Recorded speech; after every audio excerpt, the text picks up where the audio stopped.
Hello, friends, welcome back to my channel. So, today again, I'm going to read this book, Sadhguru Emotion, the Juice of Life.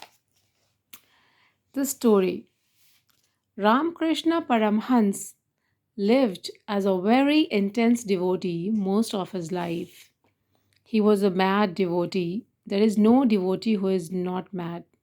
If one is not mad, one is not a devotee because devotion is madness. A very beautiful madness, but it is madness. So Ramakrishna was an ecstatic and intense man. Now, with a certain distance of time, it is very easy to say he is Paramhans. But if you lived with him, it would be very different. Suppose your neighbor jumps over into your garden in the middle of the night, comes and hugs your tree and starts screaming and crying. Would you think he got enlightened or would you think he is drunk and crazy? This is what Ramakrishna was doing. He would burst into tears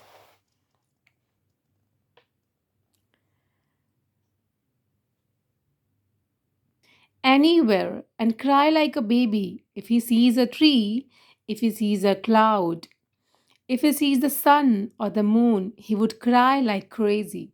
He would not think he was enlightened.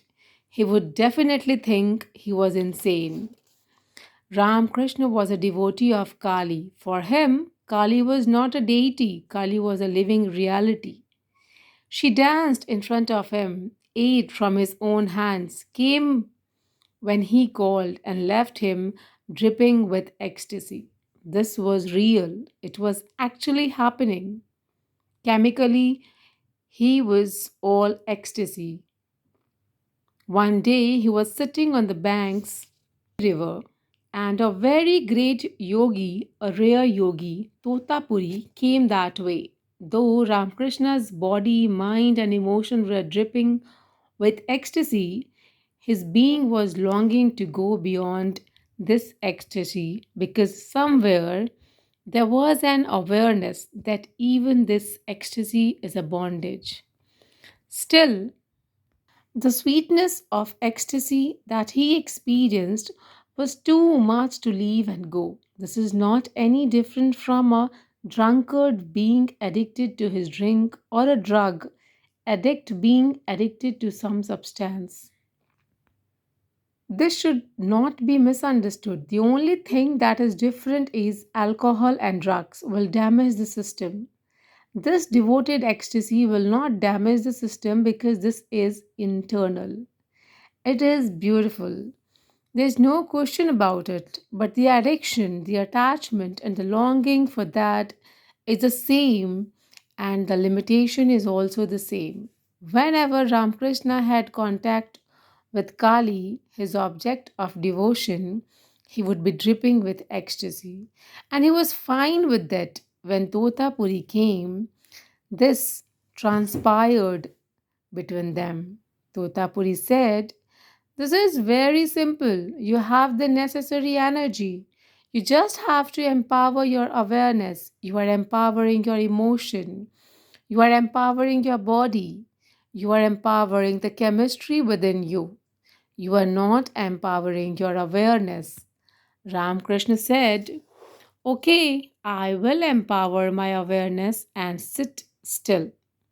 But the moment he had a vision of Kali, he again went into uncontrollable states of love and ecstasy. Any number of times he sat down, but the moment he saw Kali, he just flew off. Then Totapuri said, next time Kali appears, you have to take a sword and cut her into pieces. Ramakrishna asked, where do I get the sword from? Totapuri replied, from the same place you get Kali from. If you are able to create a whole Kali, why can't you create a sword to cut her? You can do it. Get ready. Again, the moment Kali came, he burst into ecstasy and forgot about the sword, the awareness, and everything. So then Totapuri told him, sit this time. The moment Kali comes, look at this. He picked up a piece of glass and said, With this piece of glass, I am going to cut you where you are stuck. When I cut that, you create the sword and cut Kali down. So, when Ramakrishna was just on the edge of ecstasy, when Kali appeared in his vision, Totapuri took a piece of glass and cut him really deep across his forehead. Then Ramakrishna created the sword and cut Kali down. He became free from the mother and the ecstasy of feeding of her, and that is when he truly became a Paramhans. Till then, he was a lover, he was a devotee, he was a child to the mother goddess that he created. When love reaches its peak, it naturally becomes reverence. Reverence. Questioner. In this tradition, we were always taught to be reverential towards God or the highest aspect. So, how to reconcile this with Mirabai or Akka Mahadevi, who took God as their lover? Where there is no love, how can reverberance come? When love reaches its peak, it naturally becomes reverence. People who are talking about reverence without love know neither this nor that. All they know is fear. So, probably you are referring to God fearing people. These sages and saints, especially the seers like Akka Mahadevi, Mirabai, or Anusua, and so many of them in the past have taken to this form of worship because it was more suitable for them. They could emote much more easily than they could intellectualize things. They just used their emotions to reach their ultimate nature. Using emotion and reaching the ultimate nature is what is called Bhakti Yoga.